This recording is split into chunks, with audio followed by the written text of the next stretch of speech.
Hello बच्चों। आज का जो वीडियो है ये बहुत ही इम्पॉर्टेंट है। ये उन सब स्टूडेंट्स के लिए इम्पॉर्टेंट है जो डीएलएड कर रहे हैं, एनटीटी कर रहे हैं या बीएड कर रहे हैं। हर सेमेस्टर के अंत में आपको सेशनल वर्क या प्रोजेक्ट वर्क दिया जाता है। प्रोजेक्ट वर्क कैसे बनाएं और उसमें क्या क्या पॉइंट्स इनकॉर्पोरेट करें जिससे आपका असेसमेंट बहुत अच्छा हो और आपकी लर्निंग भी अच्छी एस्टेब्लिश्ड हो। तो आज का जो हमारा वीडियो है वो बहुत ही इम्पॉर्टेंट है कि प्रोजेक्ट और सेशनल वर्क कैसे बनाएं और किन किन बिंदुओं को हम ध्यान में रखें। आज पे हम जो इसकी आवश्यकता क्यों है, प्रोजेक्ट की आवश्यकता क्यों हो, उसकी नीड क्यों है। तो नीड को हमने डिवाइड किया है दो पार्ट में। पहला है प्रोजेक्ट बेस्ड लर्निंग और दूसरा है असेसमेंट या evaluation. Assessment project based learning क्या होता है कि जब कोई भी प्रोजेक्ट आपको असाइन किया जाता है, चाहे वो किसी भी सब्जेक्ट से हो, उससे रिलेटेड आपकी लर्निंग एस्टेब्लिश होती है। जो आपका गाइड होता है, जो आपका टीचर होता है, सब्जेक्ट टीचर आपको प्रोजेक्ट असाइन करता है, तो उसके दिमाग में कुछ ऐसे पॉइंट्स होते हैं कि आप उसके माध्यम से वो लर्निंग सीखेंगे, वो अचीव करेंगे। उसके बाद जस्ट आफ्टर दैट जो दूसरा पॉइंट है वो है असेसमेंट या इवैल्यूएशन।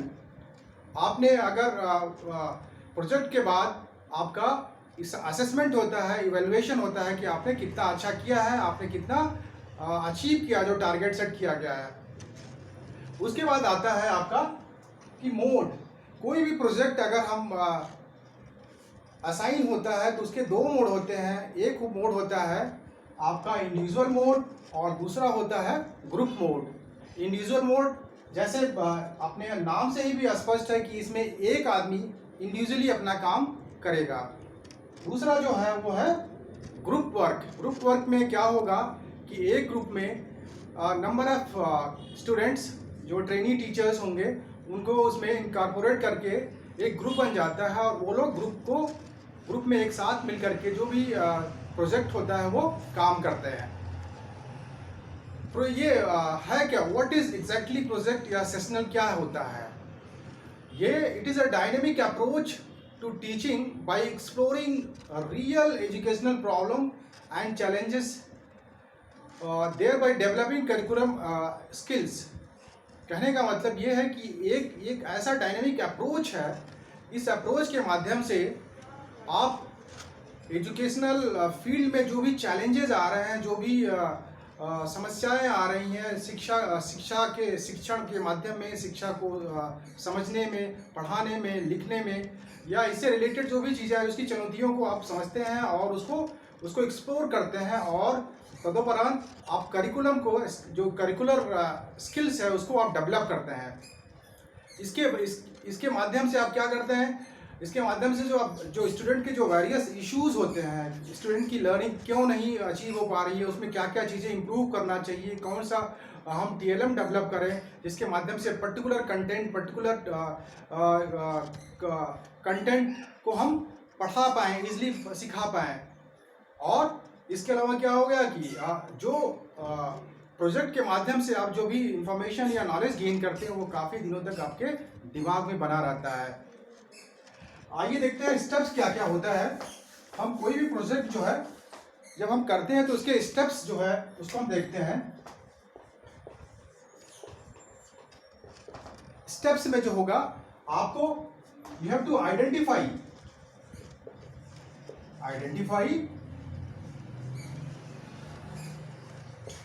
आपका जो टारगेट है। Identify the project, identify the target means आपका प्रोजेक्ट और आपका सेशनल वर्क। आपका जो पहला जो स्टेप होना चाहिए कि आपको जो प्रोजेक्ट दिया गया है उसको आप इजीली आइडेंटिफाई करें, उसको समझें कि उसमें क्या चीज़ दी गई है, कौन सा स्टिमुलस है, उसको हम कैसे करना है। उसको आपको you have to identify that area, you have to identify the difficulty level, you have to identify that modus of approaching and solving it। तो ये आपका जो है आइडेंटिफाई करना, उसका पर्पस क्या है, उसका एम क्या है, ये चीज आप आइडेंटिफाई करेंगे। पहला पॉइंट ये हो गया। दूसरा पॉइंट जो होगा आपको, you have to identify your man power, identify your members. अगर हम ग्रुप की बात कर रहे हैं, ग्रुप टास्क दिया गया है, तो उसमें मेंबर्स आपके जो हैं उसको आपको आइडेंटिफाई करना है। उसको क्या आइडेंटिफाई करना है कि ग्रुप मेंबर्स में उनकी कैपेसिटी क्या है, उनका इंटरेस्ट क्या है, उनका स्किल क्या है, उनका नेचर क्या है। उस आधार पे आपको एक दिमाग में रखना है कि भाई सो एंड सो कैंडिडेट का इंटरेस्ट जो है उसमें राइटिंग में है, सो एंड सो कैंडिडेट बढ़िया अच्छी टाइपिंग कर लेता है, सो एंड सो ड्राइंग अच्छा कर लेता है। तो you have to always bear in the mind कि ग्रुप मेंबर्स की जो कैपेसिटी होती है उसको ध्यान में रखना है। अगला जो टारगेट होता है, अगला जो स्टेप होता है वो होता है दैट इज असाइनिंग टास्क। आपने अपने ग्रुप मेंबर्स को समझ लिया कि कौन सा ग्रुप मेंबर्स कितना काबिल है, कितना पोटेंशियल है, कितनी उसकी स्पेशलिटी है। उस आधार पे आप जो है उनको टास्क देंगे कि आपका टास्क ये है, आपका काम ये है, वर्क ये है। ये आपने कर दिया। नेक्स्ट जो टॉपिक होगा, ग्रुप में जो बहुत सारे ऐसे मेंबर्स होंगे जो प्रोजेक्ट में इंटरेस्ट नहीं लेते हैं, प्रोजेक्ट में इंटरेस्ट तो नहीं लेते हैं, उनको हम बोलते हैं प्रोजेक्ट या सेशनल वर्क किलर। तो ऐसे स्टूडेंट्स, ऐसे ट्रेनी टीचर्स या ऐसे लर्नर्स जो आपके ग्रुप के प्रोसेस को या ग्रुप के जो डायनामिज्म है या ग्रुप की जो वर्किंग पैटर्न उसको डिस्टर्ब कर रहे हैं, उसको रिटार्ड कर रहे हैं, उनको आपको आइडेंटिफाई करना है और ऐसे लोगों से आपको सचेत रहना है। अगला जो सबसे इंपॉर्टेंट टॉपिक है वो पॉइंट है दैट इज फंडिंग। अक्सर ये देखा गया है कि कॉलेज या बीटीसी या डीएलएड स्टूडेंट्स में प्रॉब्लम आती है कि फंडिंग कैसे हो। फंडिंग को लेकर के अक्सर ये प्रॉब्लम्स आ रही हैं। तो इसके लिए ये है कि आप जो है पर हेड कंट्रीब्यूशन करें या आपस में जो कुछ भी जैसा डिसाइड हो पा रहा है उस आधार पे आप फंडिंग करें। नेक्स्ट जो टॉपिक है ये आपका जो है 6 point that is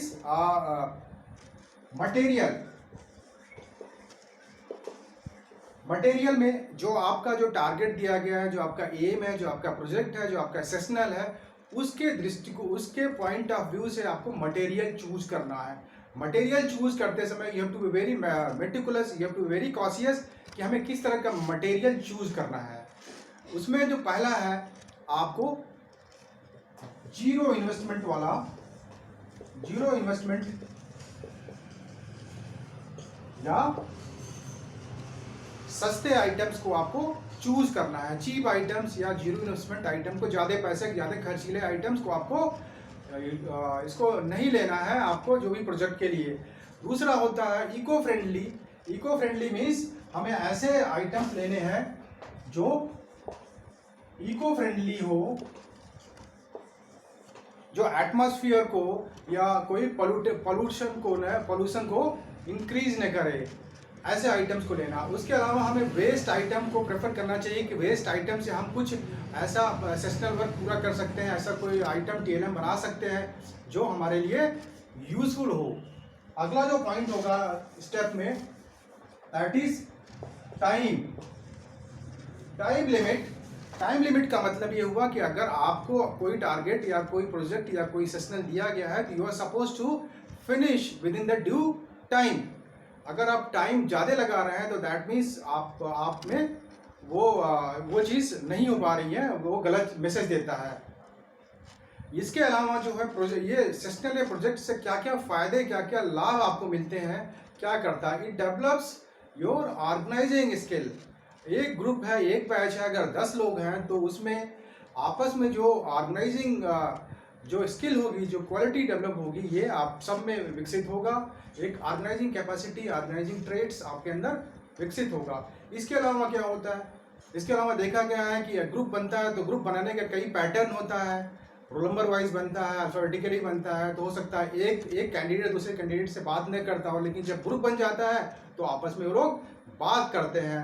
that means एक सेंस ऑफ कोऑर्डिनेशन भी डेवलप होता है, इसके अलावा साथ साथ काम करते हुए एक साथ काम करना है, तो कोऑपरेशन की भी डेवलपमेंट होती है। इसके अलावा आपके अंतर्गत एक कम्युनिकेशन स्किल डेवलप होता है कि आप अपनी बात को ग्रुप में कितने इफेक्टिवली रख पाते हैं, that is communication skill, right. उसके बाद आप आता है कि आपके अंदर कॉन्फिडेंस आता है। सबसे इंपॉर्टेंट चीज़ ये है कि आप कॉन्फिडेंस डेवलप आपके अंदर होता है कि आपने ये प्रोजेक्ट कैसे आप कर रहे हैं।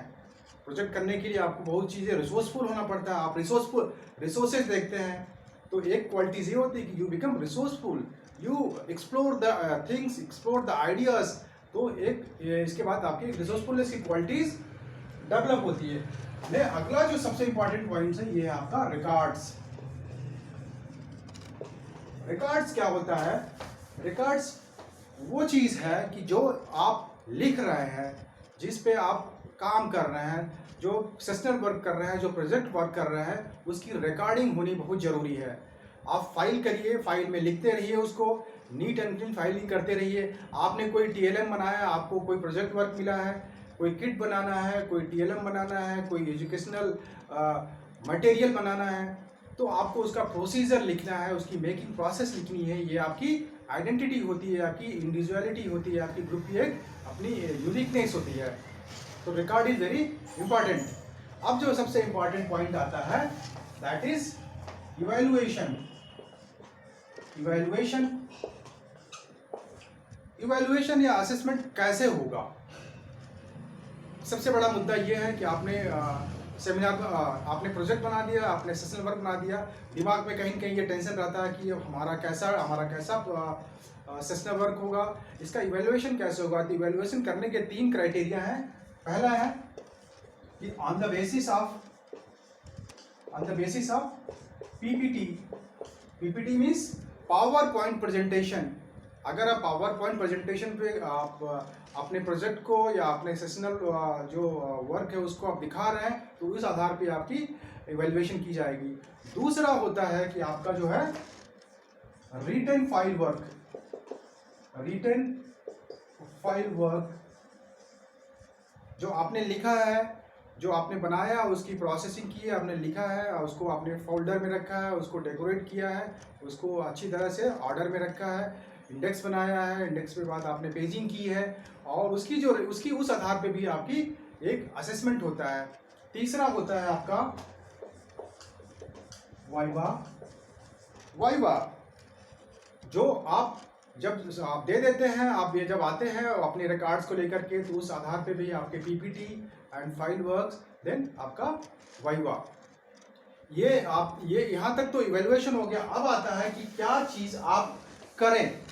आप what are the important points which you are supposed to bear in the mind to make your targets complete well in time and you get maximum marks in the sessional work. The one is you have your TLM, your sessional work has to be unique. आपका जो sessional work होगा ये unique होना चाहिए। Unique means unique in idea, unique in presentation, unique in appearance, unique in everything अगर है तो you are suppose to score good marks. Uniqueness, जो पहला point you are suppose to bear in the mind to gain good mark, uniqueness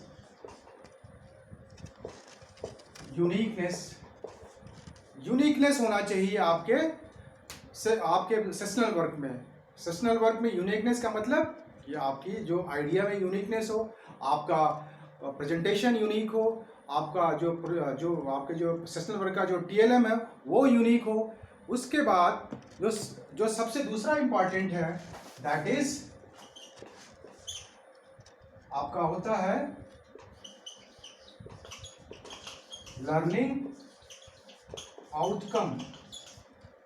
learning outcome का मतलब ये हो गया कि जो हमने सेशनल वर्क किया है वो किसी आउटकम पे बेस्ड होगा, कोई उसके पीछे कोई लर्निंग बेस होगा कि हम पूरा करते हैं। अगर हम कोई टीएलएम या सेशनल बनाते हैं तो उससे बच्चे जो है क्या सीखते हैं, किस तरह का हम लर्निंग बच्चों में एस्टैब्लिश कर पाते हैं, उसका आउटकम क्या है आपके प्रोजेक्ट का, तो वो बहुत ही क्लियरली होना चाहिए। कि अगर आपने कोई पोएम लिखा है या आपने कोई पोएम ड्राइंग बनाई है तो उस ड्राइंग के माध्यम से आप जो है बच्चों को किस तरह के लर्निंग आउटकम अचीव करवा पा रही हैं, ये सबसे इम्पॉर्टेंट पॉइंट जो हमेशा दिमाग में रखा जाता है। तो you have to be very careful about the learning outcome, right. जो तीसरा पॉइंट होता है that is target. Target achieved. आपको जो शुरू में बताया गया था कि आपके सेशनल या प्रोजेक्ट वर्क का एक टारगेट होता है, क्या आपने उसको अचीव किया है? आप हमेशा इसको दिमाग में रखिए कि आपका जो है टारगेट है, जो टारगेट है वो लास्ट में अचीव होना चाहिए। You meet out the aim fixed at the earlier stage of the sessional work, वो अचीव होना चाहिए। इसके अलावा अगला जो पॉइंट इंपॉर्टेंट होता है वो है आपकी पिक्चोरियल। अगर फाइल वर्क काम कर रहे हैं या पीपीटी कर रहे हैं तो उसमें पिक्चराइजेशन होना चाहिए, कुछ डायग्रामेटिक रिप्रेजेंटेशन होना चाहिए, ताकि जो देख रहा है, असेसर देख रहा है, इवेल्युएटर देख रहा है, उसको ईजिली वो चीज़ अंडरस्टैंड कर पाए, कंप्रहेंड कर पाए। तो आपकी जो पिक्चर प्रेजेंटेशन भी इम्पॉर्टेंट होना चाहिए। देन अगला जो पॉइंट है that is use of ICT.